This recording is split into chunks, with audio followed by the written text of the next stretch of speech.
écoutez Radio École. Vous écoutez Radio École, la voix de l'éducation.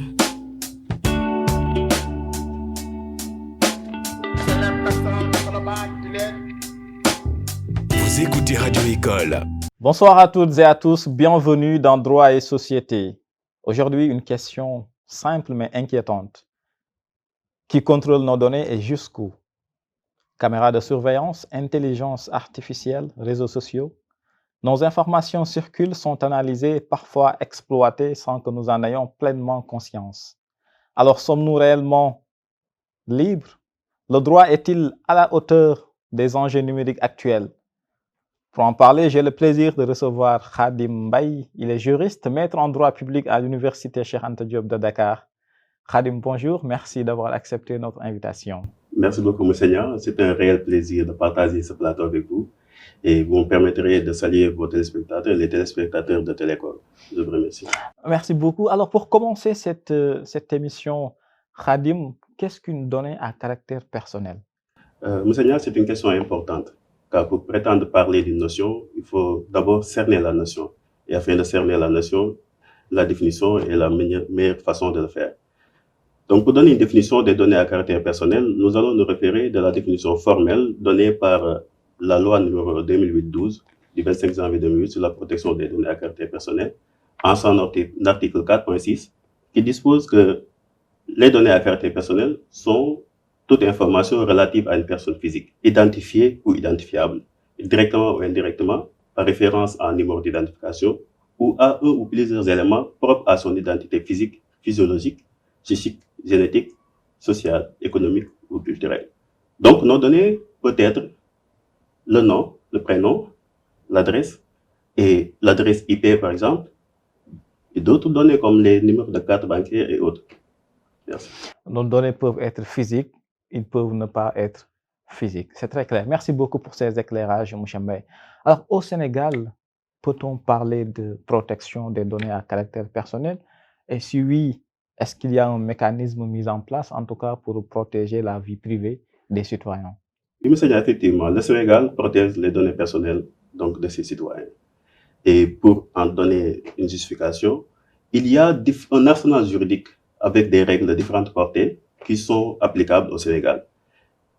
On peut en citer la Convention 108, c'est la Convention du Conseil de l'Europe sur la protection des données à caractère personnel. C'est la Convention, donc, cette Convention permet à tous les États, même non membres de l'Union européenne, donc de ratifier et d'appliquer ces règles dans les États. Donc, on ne peut pas s'offusquer qu'il s'agit d'une convention de l'Union européenne, mais c'est une convention à portée internationale. Et cette convention entre en vigueur à l'égard du Sénégal en décembre 2016. Il y a également au niveau africain la convention de Malabo et la convention sur la cybercriminalité et la protection des données à caractère personnel de 2014, entrée en vigueur également le 8 juin 2023 avec la ratification de la Mauritanie, qui s'applique au Sénégal. De même, au niveau communautaire, il y a l'acte additionnel de la CEDEAO de 2010 sur les données à caractère personnel. Mais le texte le plus important reste la loi de 2008, la loi 2008-12 sur la protection des données à caractère personnel au Sénégal. Et cette loi institue également une autorité de protection des données à caractère personnel, chargée donc de veiller à la bonne application de ces normes. Également, cette autorité a des pouvoirs et des missions que je pense nous aurons l'occasion d'en parler plus amplement dans le cadre de cette émission. J'aimerais pour le moment qu'on reste sur un point important. Aujourd'hui, nous notons, en tout cas au Sénégal et un peu partout, un usage excessif des caméras de surveillance dans nos rues, dans nos maisons, dans les bureaux, etc. Alors, pensez-vous que cette multiplication des caméras de surveillance, M. Mbaye, est-il compatible avec la protection de la vie privée des citoyens? Effectivement, Monseigneur, on se rend compte que de nos jours, les caméras de surveillance inondent notre vie. Qu'il s'agisse du domicile, qu'il s'agisse du boutiquier du quartier, des entreprises et même quelque part de l'État. Mais en amont, on pourrait dire que l'utilisation des caméras de vidéosurveillance peut-être viole le respect de la vie privée, car les gens se sentiraient souvent donc regardés. Mais si on se réfère à la réglementation en vigueur, l'usage des caméras de vidéosurveillance est strictement encadré, ce qui peut donc permettre de dire que les caméras de surveillance sont compatibles avec le respect de la vie privée. Justement, vous parlez d'encadrement. C'est dire qu'il y a un cadre juridique qui permet en tout cas d'encadrer l'utilisation des caméras de surveillance. Effectivement. Et au-delà de la loi de 2008 que je viens de citer, il y a également d'autres textes qui ont une portée donc contraignante sur l'utilisation des données des caméras de vidéosurveillance.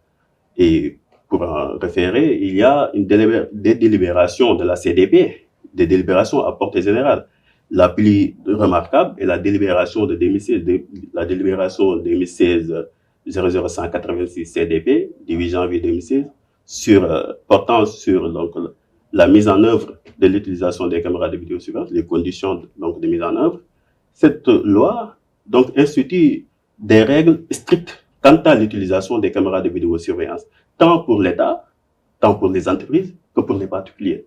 Donc, pour son article 3 qui fixe les finalités, l'utilisation des caméras de vidéosurveillance par l'État doit poursuivre une finalité de sécurité, de prévention ou de constatation des infractions. Quant aux entreprises, c'est également une finalité de sécurité ou de contrôle de l'accès dans les locaux de l'entreprise, également pour les pointages et autres. Et pour les particuliers, la finalité doit être la sécurité des biens et des personnes physiques. D'ailleurs, à propos des particuliers, on note récemment ou la plupart du temps une publication excessive des vidéos de surveillance, des images issues de vidéos de surveillance qui sont publiées dans les réseaux sociaux et dans le but de signaler. Mais on doit noter que ceci est contraire à la loi. Et je pense que, si vous me permettez... Bien sûr, allez-y. L'utilisation des caméras de surveillance, chaque installation de caméras de surveillance à fin de traitement doit donc être faite avec l'autorisation, voire doit être déclarée devant la Commission de protection des données à caractère personnel. C'est dire qu'on ne peut pas se lever un bon jour et dire que je vais en tout cas installer des caméras de surveillance dans ma maison pour contrôler ce qui se passe. Non. Selon la délibération, et également il y a la délibération de 2019 qui pose donc les normes simplifiées de la déclaration pour l'usage des caméras de vidéosurveillance à domicile. Mais la finalité que je viens de dire, il y a également une déclaration qui doit être faite au niveau de la CDP. Et cette déclaration permettra de pouvoir mettre en œuvre donc, les caméras de vidéosurveillance. Dans cette norme simplifiée, on nous dit que pour utiliser des caméras de vidéosurveillance, il y a des emplacements où les caméras doivent être mises. Il y a également les personnes qui doivent être filmées. Il y a les catégories donc, de données qui doivent être traitées. On ne peut pas traiter les sons. On peut filmer la personne dans les couloirs, les espaces publics, l'entrée du domicile, mais on ne peut pas filmer les chambres, on ne peut pas filmer l'intérieur des cuisines, on ne peut pas filmer la devanture de la maison, l'espace qui fait face à la maison, au risque de filmer les gens donc, sans le consentement.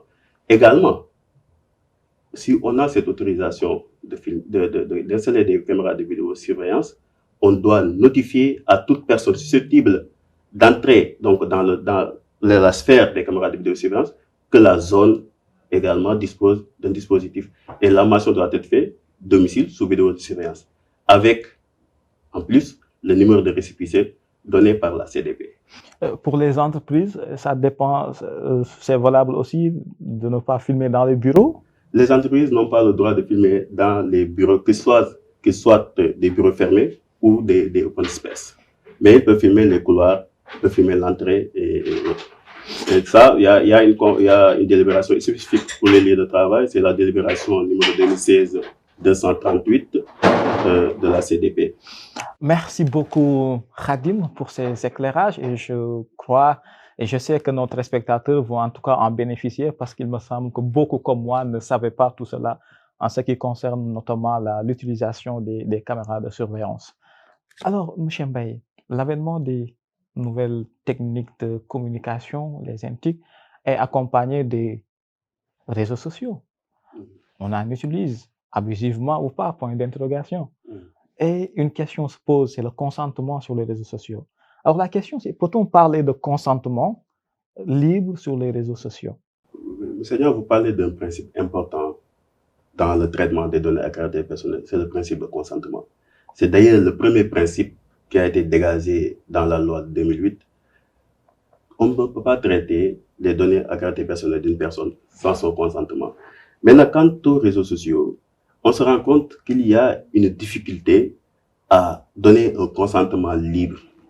D'ailleurs, les caractéristiques du consentement, c'est que le consentement doit être libre, éclairé, et spécifique et univoque. Maintenant, quand on vous oblige à accepter ou ne pas accepter pour pouvoir accéder à un réseau social tel que WhatsApp, Facebook ou ailleurs, et là, est-ce qu'on peut parler réellement de consentement libre? Mais en réalité, ce qu'on peut dire, c'est qu'on ne peut pas prétendre utiliser un réseau social sans pour autant accepter les conditions d'utilisation de ce réseau-là. Et les conditions sont écrites vraiment dans des proportions très longues, les gens n'ont pas le temps de lire. Mais si on se réfère à cela, on peut dire que c'est parfois la faute de la personne qui accepte les conditions sans les lire, qui donne son consentement. Parce que ce consentement-là est voilà, parce qu'il y a un texte qui est écrit. Peut-on parler de consentement libre? Il y a un doute, mais en réalité, toute utilisation donc, nécessite le consentement de la personne. Toute utilisation nécessite le consentement de la personne, c'est assez clair. Je rappelle que vous êtes dans votre émission Droit et Société. Aujourd'hui, nous parlons de la protection des données à caractère personnel au Sénégal. Notre invité est Khadim Mbaye, il est juriste, maître en droit public à l'Université Cheikh Anta Diop de Dakar. Monsieur Mbaye, à présent, nous allons nous intéresser à un phénomène. Nous avons parlé des caméras de surveillance, des réseaux sociaux. L'utilisation excessive des réseaux sociaux nous a entraîné à un autre phénomène qui se trouve être l'intelligence artificielle. Et il est clair aujourd'hui que l'intelligence artificielle se nourrit essentiellement de données. Alors, M. Mbaye, la question qu'on va vous poser, l'IA, l'intelligence artificielle, peut-elle permettre de garantir en tout cas la transparence des données? Oui, vous venez de le dire, les données personnelles constituent aujourd'hui le nouvel or noir. Et l'intelligence artificielle est un phénomène qui est en train vraiment de bouleverser l'ossature donc de la société de l'information. Peut-on parler de transparence donc de nos données quant à l'utilisation de l'intelligence artificielle? Aujourd'hui au Sénégal, on se rend compte qu'il n'y a pas de texte spécifique par rapport à l'intelligence artificielle, un texte qui encadre l'intelligence artificielle. Peut-être aurons-nous très bientôt avec la nouvelle loi sur les données à caractère personnel qui, on l'espère, va être votée très, très bientôt, un encadrement juridique à cet égard. Mais si on se réfère, par exemple, sur l'espace européen avec l'Union européenne, il y a un règlement, c'est l'IA Act qui entre en vigueur en 2024, qui encadre l'utilisation donc de cette intelligence artificielle. Et le plus important, c'est un pouvoir dissuasif par rapport vraiment aux pensants que pourraient avoir donc les inventeurs des intelligences artificielles, c'est la sanction. On se rend compte que l'IA Act pose des sanctions beaucoup plus sévères que par rapport au règlement général sur la protection des données à caractère personnel, des sanctions dissuasives qui peuvent aller jusqu'à 35 millions d'euros, vous imaginez, ou 7% du chiffre d'affaires annuel de l'exercice précédent. Je pense que ce sont des mécanismes qui permettraient au moins de garantir que, donc, une utilisation proportionnée de l'intelligence artificielle. Mais ce qu'on peut dire sur la question, c'est que l'intelligence artificielle, il faudra faire attention à l'utilisation de ces intelligences artificielles-là et essayer donc de respecter la vie privée des personnes. Essayer de respecter la vie privée des personnes. Et justement, en parlant de vie privée des personnes, je voudrais qu'à présent, que nous, en tout cas, que nous échangions sur le droit des personnes. C'est très important. Alors, et là, je veux parler d'un droit qu'on appelle le droit à l'oubli. Et par rapport à ce droit à l'oubli, M. Mbaye, est-ce qu'il est encore efficace aujourd'hui? Oui, avant de parler du droit à l'oubli, vous me permettrez donc de peut-être une parenthèse, c'est que la loi de 2008, comme les textes donc, que je venais de citer, confère à la personne dont les données font l'objet d'un traitement plusieurs droits. C'est le droit à l'information. La personne dont on traite les données à caractère personnel doit être informée donc, de la finalité du traitement, de quelles données est traitée, etc. il y a également le droit d'accès. Vous pouvez demander à tout moment, au niveau de la CDP ou au niveau d'un responsable de traitement, de vous donner accès à vos données qu'il traite. Et il a le devoir de vous donner ces données-là. Et il y a également le droit d'opposition. Je disais tantôt qu'aucun traitement ne peut être fait sans le consentement de la personne, mais ce consentement peut être remis en cause à tout moment par la personne concernée. Donc, la personne peut s'opposer au traitement de ces données à caractère personnel. Enfin, il y a le droit à la rectification et à donc la suppression. Et au Sénégal, on ne parle pas de droit à l'oubli, on parle de droit de suppression. Et maintenant, est-ce que ce droit de suppression est aujourd'hui efficace? Mais oui, parce que la loi, donc, la loi met en place des mécanismes pour sanctionner lorsque le responsable de traitement ne respecte pas ces droits-là. Maintenant, quant aux mécanismes techniques, on peut s'en douter, parce que nos données sont souvent stockées dans des clouds qui ne se situent pas, même pas au Sénégal, on peut dire, qui ne se situent pas en Afrique. Et on ne peut pas donc contrôler effectivement que nos données sont effacées. Mais en réalité, les données peuvent être masquées ou ne plus être disponibles sur les réseaux sociaux. Si je prends un exemple personnel, il y a quelques années, j'ai supprimé mon compte Facebook. Après quelques semaines, je me suis rendu compte que si je fais une recherche, je n'ai plus accès à ce compte-là. Donc, je peux dire que mes données peut-être ont été effacées. Mais est-ce qu'ils ont été effacés effectivement? De façon définitive. Mais pour ça, également, la loi de 2008 permet à certains responsables de traitement de conserver ces données-là pour des finalités de conservation historique ou statistique. Et vous parlez dans vos propos d'un responsable de traitement, et c'est dire qu'il a une obligation, ce responsable de traitement. Il a des obligations. Au-delà des principes posés qui gouvernent donc le traitement des données à caractère personnel, le principe de consentement, le principe de finalité, de transparence, d'exactitude et d'autres principes.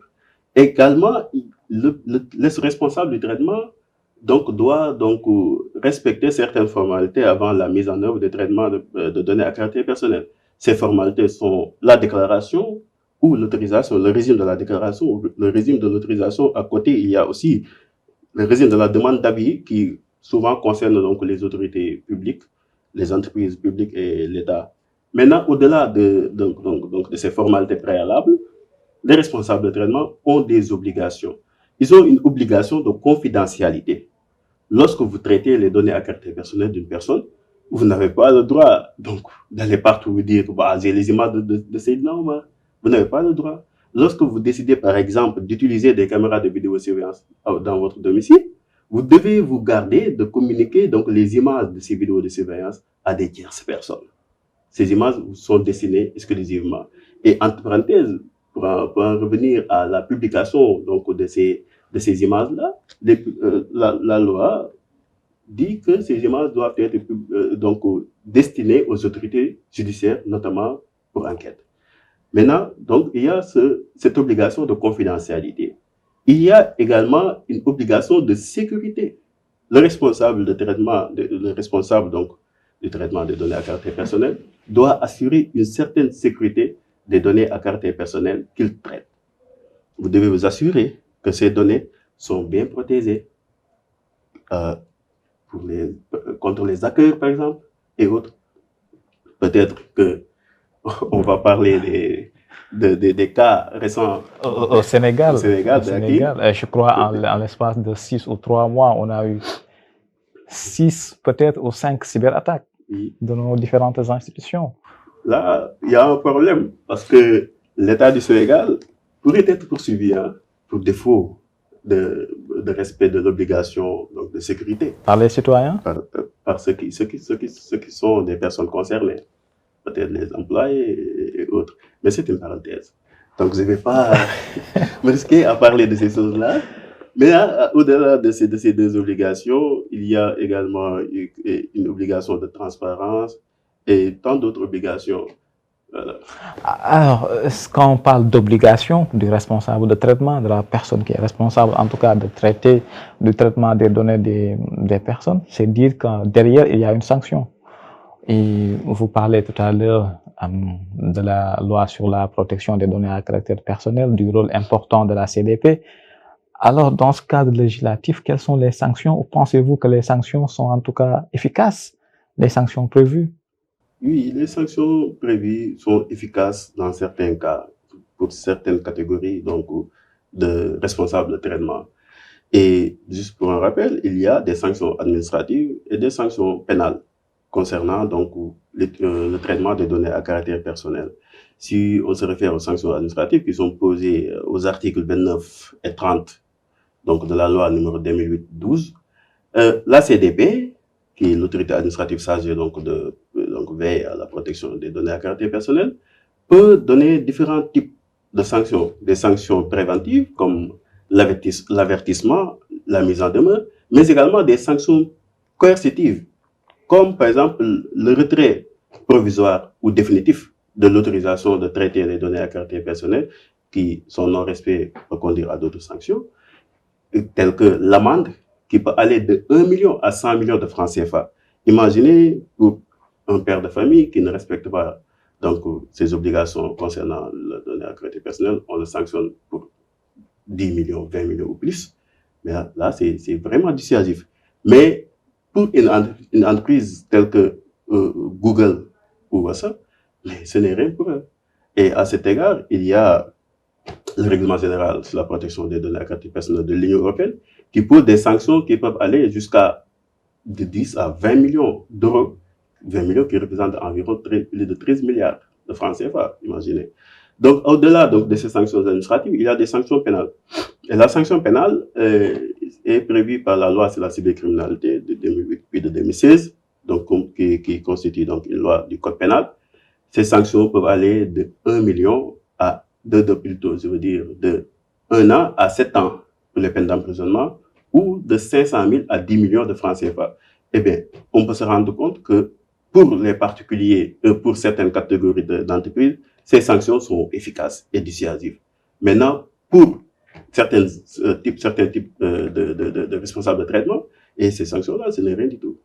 Voilà. Ah, M. Mbaye, nous arrivons presque au terme de cet entretien et nous vous remercions pour vos analyses très pointues sur la question de la protection des données à caractère personnel. On sent nettement que c'est une question qui vous tient à cœur. Peut-être que nous pouvons compter sur vous, en tout cas, pour améliorer le cadre dans un futur proche pour le Sénégal. Ah, M. Mbaye, si vous avez en tout cas un mot à dire par rapport à nos téléspectateurs, à nos autorités, à toutes ces personnes qui vous écoutent et vous entendent, ce serait quoi? Merci beaucoup, Monseigneur. C'était un réel plaisir donc, de débattre sur ce thème qui vraiment est passionnant et passionné et qui est très peu discuté d'ailleurs. Et si j'ai un mot à l'égard peut-être des autorités, c'est vraiment d'accélérer le processus pour la mise en œuvre donc, de la nouvelle loi sur la protection des données à caractère personnel pour permettre de prendre en charge vraiment les nouvelles menaces donc, aux données à caractère personnel.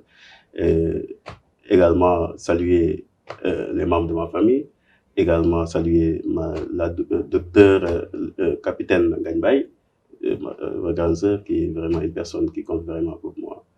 Merci beaucoup. Merci beaucoup, M. Mbaye. Merci beaucoup à vous, chers téléspectateurs de Télé École qui nous suivez depuis votre écran. Ce qu'il faut retenir de son propos, c'est que la protection des données à caractère personnel n'est pas simplement une question technique juridique, mais c'est aussi un enjeu de citoyenneté, de liberté et d'éthique. Merci d'avoir été avec nous tout au long de cette émission. Nous vous donnons rendez-vous très prochainement pour une autre émission de droit et société. D'ici là, restez connectés sur Télé École pour ne rien rater des informations éducatives. Télé École, la première télé 100% éducation en Afrique, au Sénégal. Radio École. Vous écoutez Radio École, la voix de l'éducation.